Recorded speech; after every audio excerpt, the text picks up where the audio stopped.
Everybody knew it was the Rebbe. The Grand Rebbe comes charging through the neighborhood at 70 miles an hour. They are afraid of the Satmars. These Lubavitch people are such enigmatic people, such an interesting combination of simplicity and sophistication. And the Satmars were their sworn enemies, have threatened to kill the Rebbe. So wherever he goes, he's got to be whisked like a president, even better than a president. Some say he's an international figure, like a pope. So I say, why then don't you get Swiss guards to escort you rather than police, a taxpayer's money? Oh, he's got to be whisked. Can't just walk around. He used to walk when I first came here. And when he walked, you knew he was in front because this big band spilled out into the sidewalk and buses would stop while the Rebbe went from his house over there to the synagogue.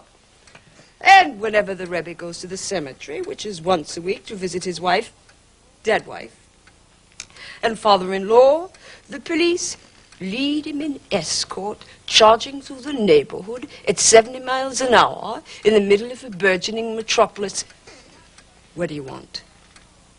So I was already running over there when the accident happened. That's how I know he was drinking. Because he was like, wah, wah, wah, wah. And I was like, yo, man, he's drunk. Grab him. Grab him. The driver, seeing that he had hit the child, leapt out of the car and tried to physically lift the car. Well, while he was doing this, the African Americans were beating him already. They beat him so badly, he had to have stitches in his scalp and in his skull. 15 or 16 stitches. They say that we beat up on that man, that he had to have stitches because of us.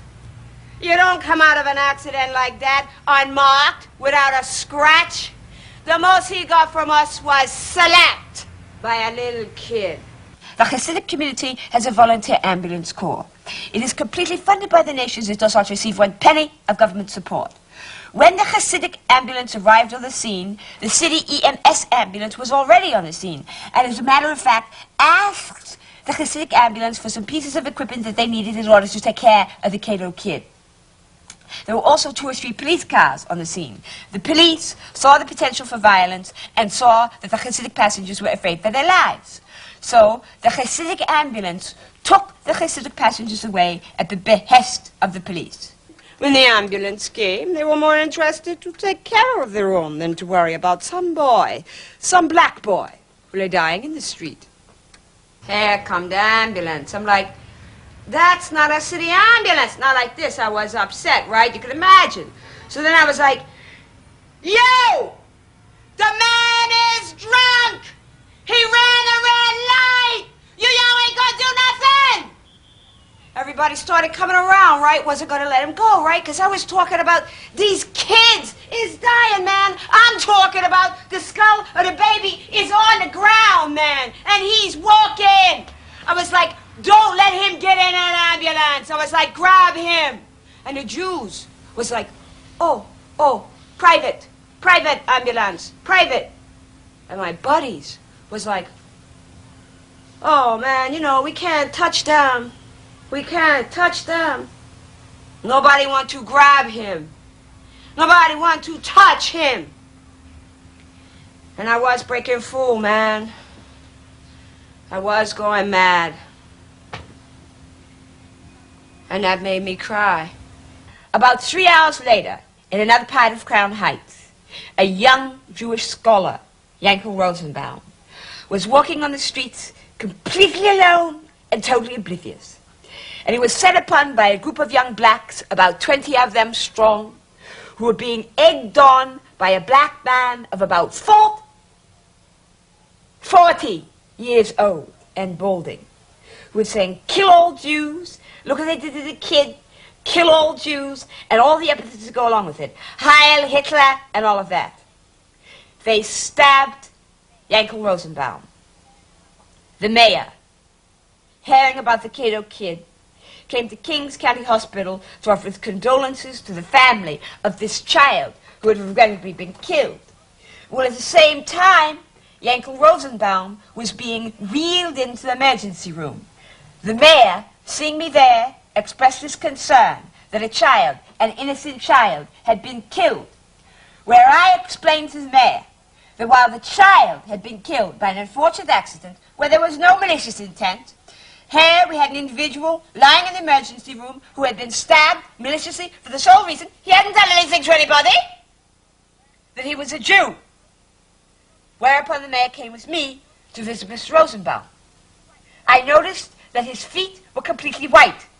And I said something to the doctor on the scene. I said, there's something the matter with his circulation. There's no blood in his feet. Whereupon she gave me some asinine answer. The mayor, inquiring about his condition, serious but stable. Although he was screaming in pain, nobody's doing anything about it. About an hour and a half later, they gave him anesthesia. At a time they're not allowed to give anesthesia, and while he was on anesthesia, he died. So this was a case of complete mismanagement. And while the mayor had been fed by his community that a driver, a Hasidic driver, had run a red light, and the Hasidic ambulance refused to take care of the Cato kid and rather took care of their own. Nah! And it was false. And it was completely false. And it was said maliciously to get the riots, the resulting riots. And the people showed their anger. They set fires, upturned cars, looted, and I believe, in retaliation, murdered a Hasidic. But you see, this was just the match that lit the powder keg. It's going to happen again, and again, and again. There's a Mexican standoff right now. But it's going to happen again. What color is the Israeli flag? And what color are the police cars? The man was drunk. I opened up his car door. I was like, psh, he's been drinking. I know our words don't mean nothing as black people in Crown Heights. You realize, man, ain't no justice. Ain't never been no justice. Ain't gonna be no justice.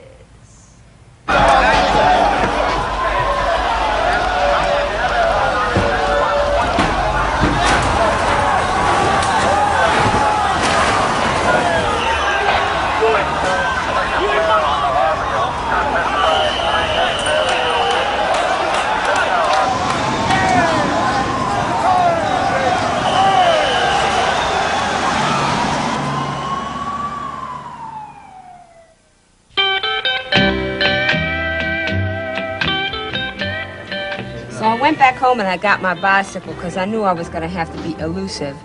And I weaved around trouble. When things broke out, I moved back. When things calmed down, I went back onto the front lines. And I was standing around talking to a group of little kids about the power of the vote, you know, voting. And Richard Green came by and he said, I said, go on, get away from me, you and Uncle Tom. I said, go on, get back in your Mercedes-Benz. No, I said that to Clarence Norman. No, I said it to them both. I was tearing them apart. But Richard Green was really persistent. And he said, Mr. Rice, I like the way you speak. He said, ooh, oh. It didn't get on me. He said, Mr. Rice, I like the way you speak. He said, I'm a community activist. I need your help. I didn't pay him no mind. So the next day was the day on Albany Avenue, when the cops was chasing into the black crowd, not chasing into the Jewish crowd, beating up black kids. And Richard Green came by in a New York transportation yellow van with a megaphone on the roof, the whole works. And he started out calling out my name in the street, Henry Rice. First I tried to ignore it, but he kept on doing it. So I went on over to the van. He said, Henry, I need you in this van. He said, come on, ride around with me tonight. help me get some kids off the street tonight. He said, I said, okay. He said, the blood of the black man is on your hands tonight. I said, okay. So, we riding around, talking to the people on the street. Mothers, please, get your children off the street. Young people, please, go back home. And I begun feeling like I had to be there, you know, like the blood of the black man was on my hands tonight. Richard Green sure know how to use certain words. We get to Albany Avenue, and the cops was chasing these kids up the street. So I jump out the van with the portable megaphone. I'm going, you know, don't run and the cops won't chase you. Don't run and the cops won't hit you. Next thing I know, cop comes along, hits me over the head with a stick, handcuffs me, and I'm going, you know, I'm doing a community service for the mayor's office. They didn't want to hear. Matter of fact, they still have that megaphone to this day. So then I was like, Richard Green, would you come and get me out of this police car, please? Richard Green came by. A black captain came by, said, let him go. They let me go. Back in the van, another brother on the loudspeaker saying, non-violence, peace. They started throwing rocks and bottles at the van. One young brother was so upset, he came over to the van with a 9mm fully loaded. I told Richard Green, take me on home. Shit. The next day, more burnings, lootings, and the perception that black youths was going crazy in Crown Heights. Like they were angry for no reason.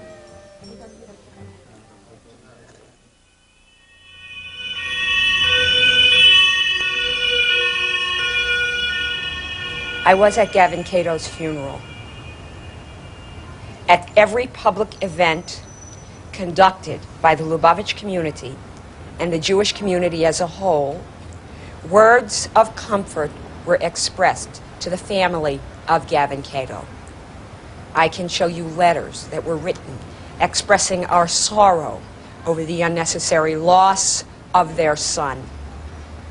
I am not aware of a single, and I was taking notes, of a word spoken at that funeral of condolence to the family of Yankala Rosenbaum.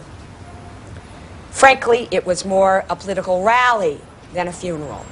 And again, I am not going to engage in verbal acrimony about the individuals that you have mentioned. But Heil Hitler from blacks.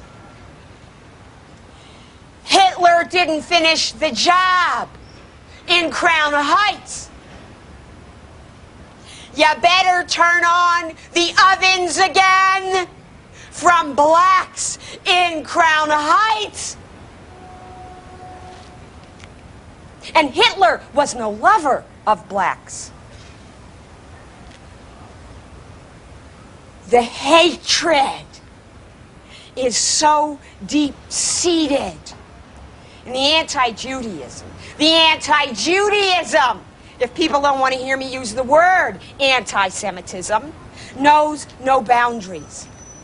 So I'll be damned if preferential treatment is going to be the excuse for a single rock, bottle, or pellet thrown at a Jewish person or the window of a Jewish home. And frankly, the response of the Lubavitch community was relatively passive.